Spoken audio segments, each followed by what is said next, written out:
Hello friends, welcome back to my channel. This is Bharat Ahuja and you are on Divit Tech.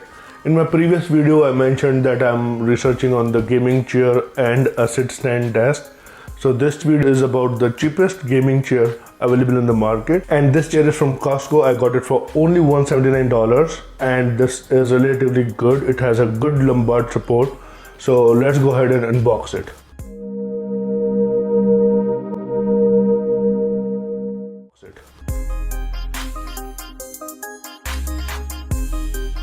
I had this old office chair. The problem with this chair was this was getting old, it's getting wear and tear, and it did not have any headrest. So whenever I wanted to lean back, I could not, and neither did it have any armrest to rest my hands on. So because of those limitations, I thought of upgrading this one. So this one has armrest, which is one good thing. It has good headrest, which is another good thing. The size of the seat is good for a big guy like me.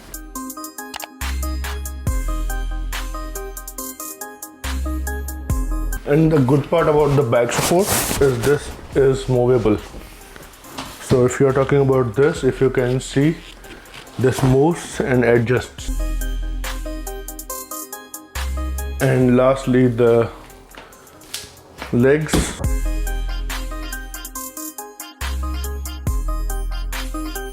So that's the main seat and the controllers.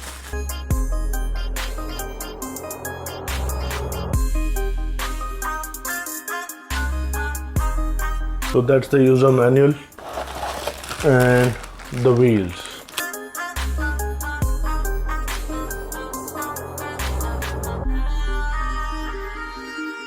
So this is ready.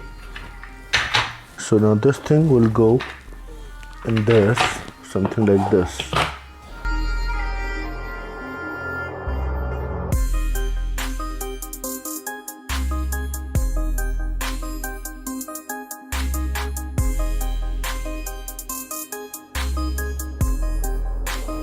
So you have this L and R.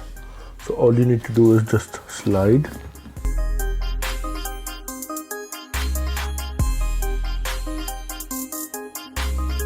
It has some good cable management as well, so you can tuck in your cable like this over here, so it will hold it nice.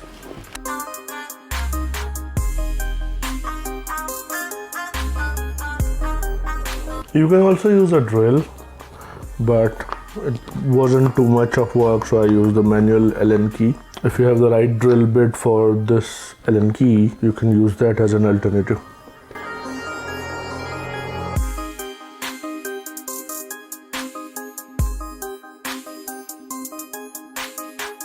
Time to connect these. Okay, how do I hold it?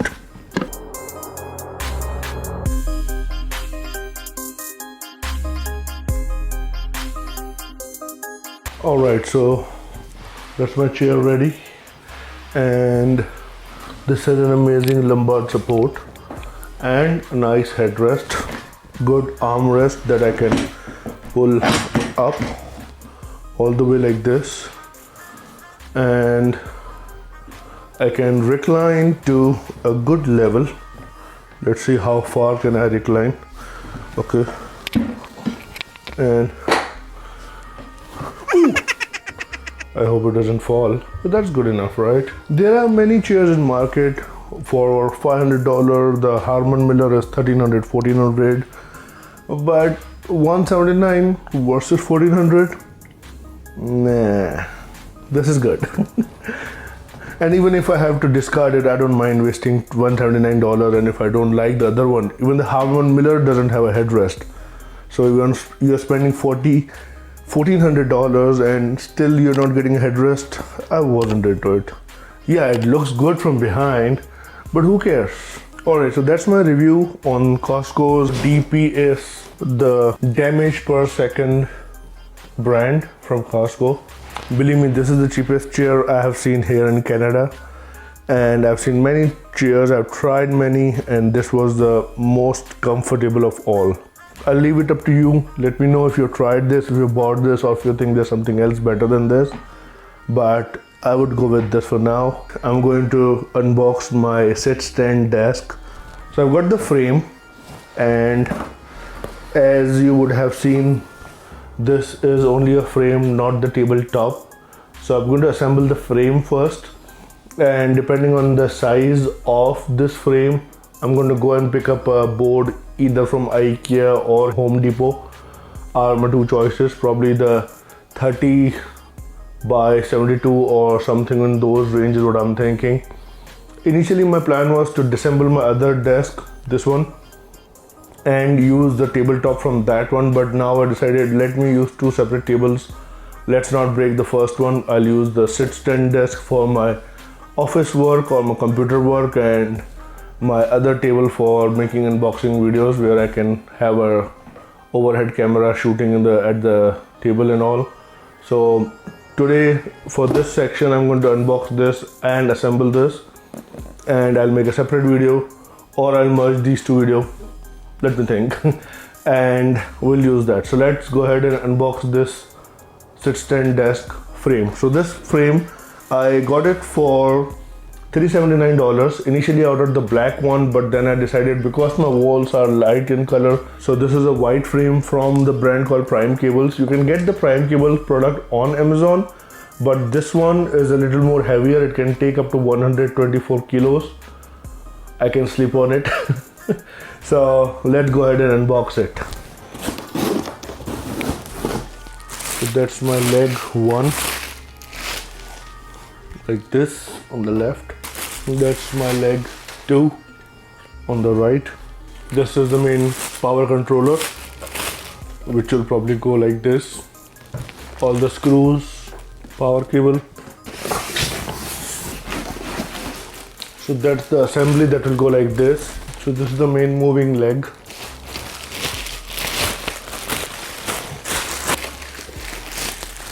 So these are the plates that will hold the board like this.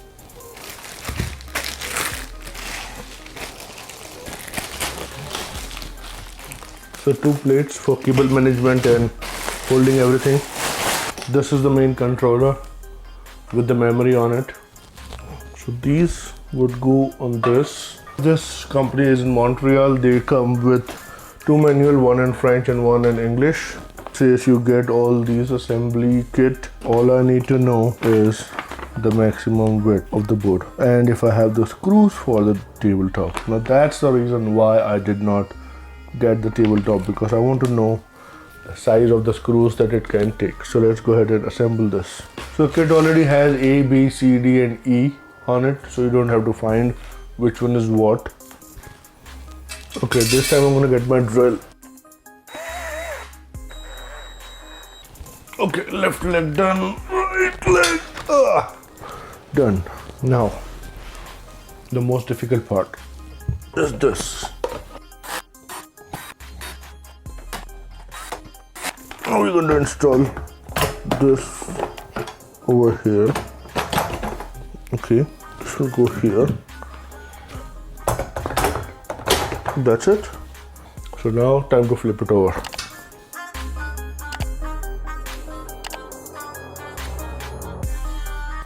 Same on the other side.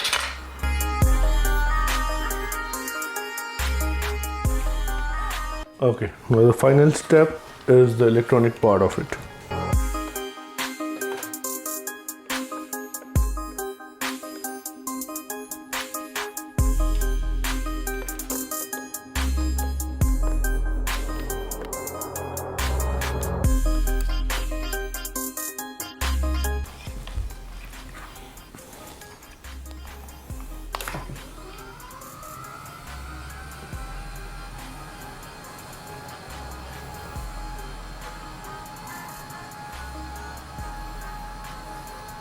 That's it.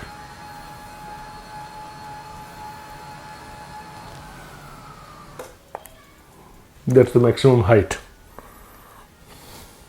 How tall is it?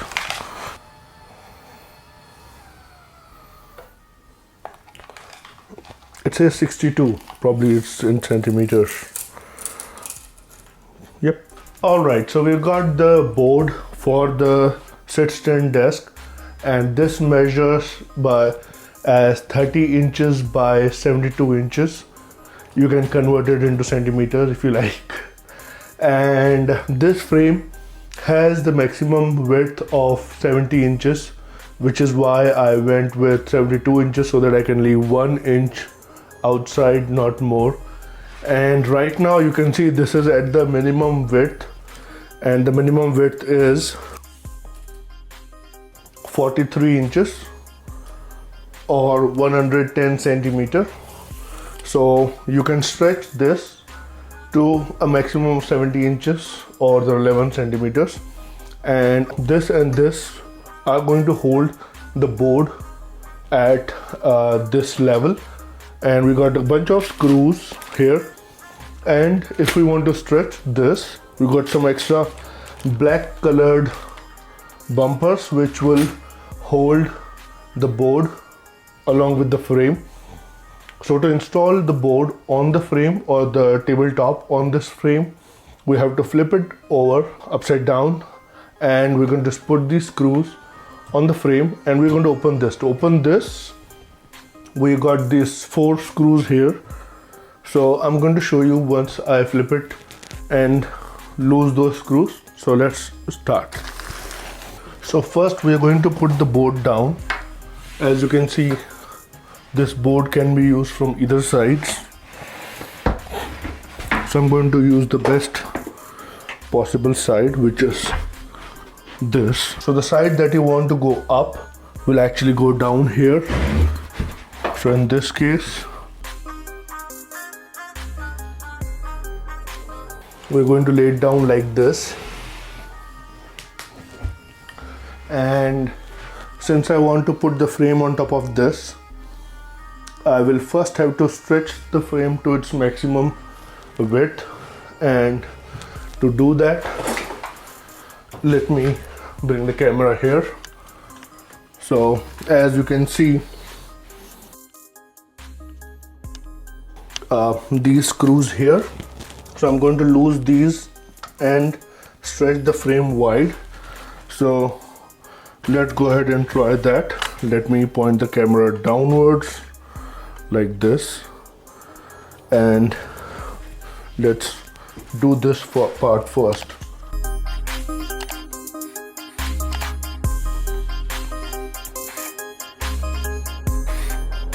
Okay, and then you stretch them wide. So that's the maximum width it can stretch to. So time to lock them up. Okay, so that's done. So let me test it again. I'm going to use all the available force to see if I can stretch them or pull them, which I cannot. And then, because you now got 6 extra holes here, you will be using these jumpers on each hole to install it on the board. So let's go ahead and put this frame on the board. But before I do that, let me make sure that I have followed all the documented instructions. Yeah, so it says install the control box on the table. So let's go ahead and put this frame on the board and then make the markings before we install the screws.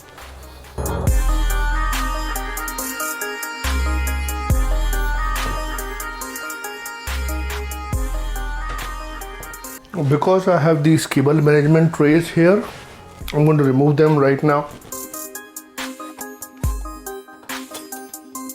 So we can install these trays at the end. The frame does measure 70.5 inches. So the board is 72.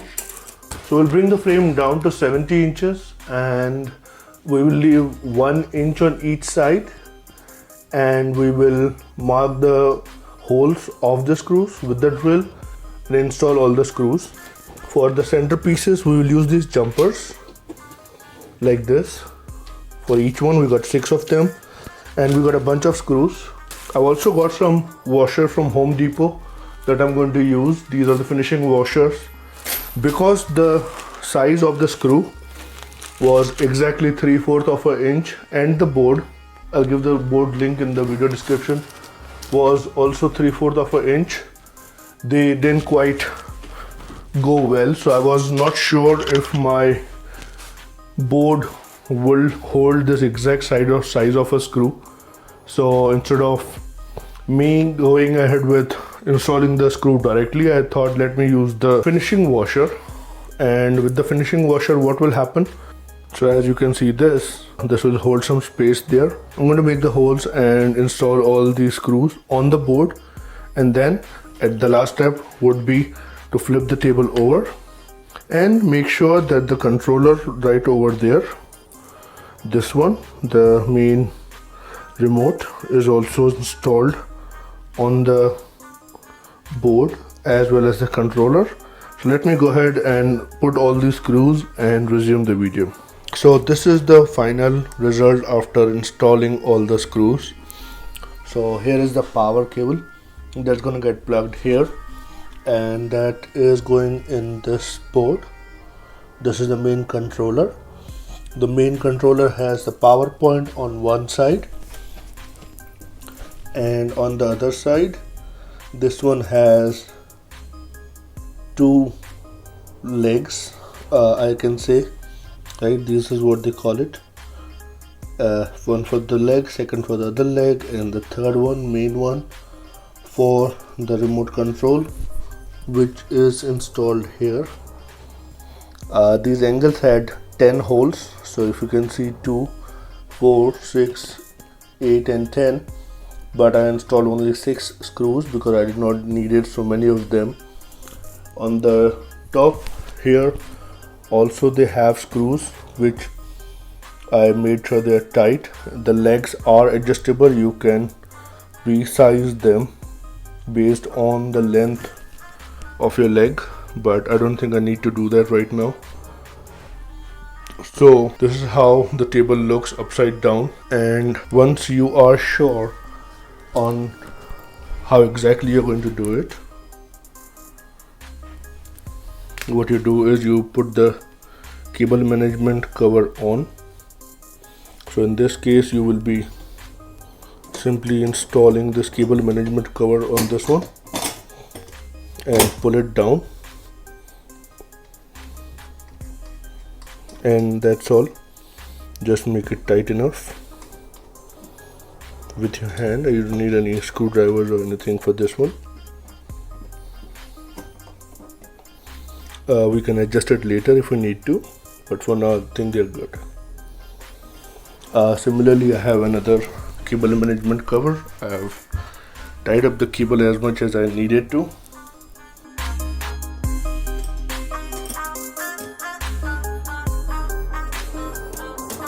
I can use this cable management box to manage my computer cables as well. So for now I'm just gonna leave them a little bit tight so that I can reuse them, open them and reuse them as many times as I want. And I installed a controller on the board as well. So let me flip the table over and let me show you the final result of this table.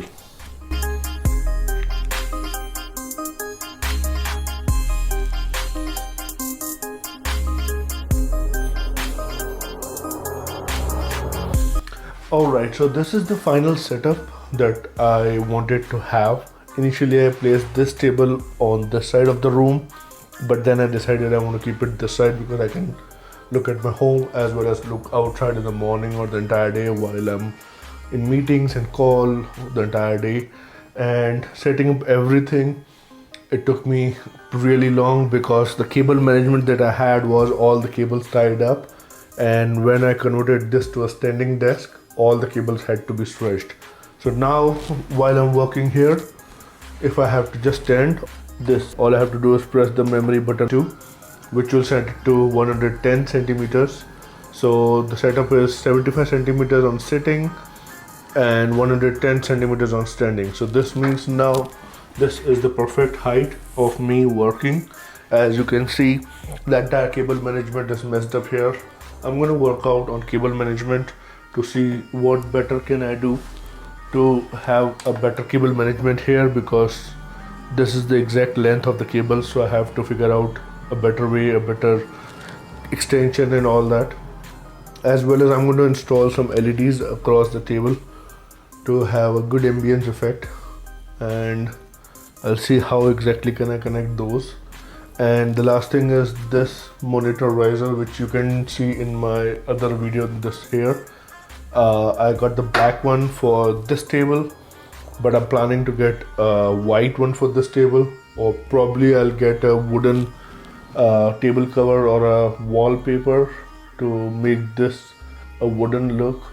But believe me, this was the cheapest option I got. All those wooden tabletops were ranging above $100, and this one is barely 50 bucks. I'll put the link for this one in the video description.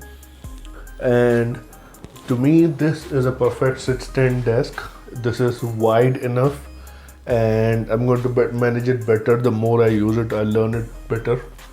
But that's my review on the sit-stand desk.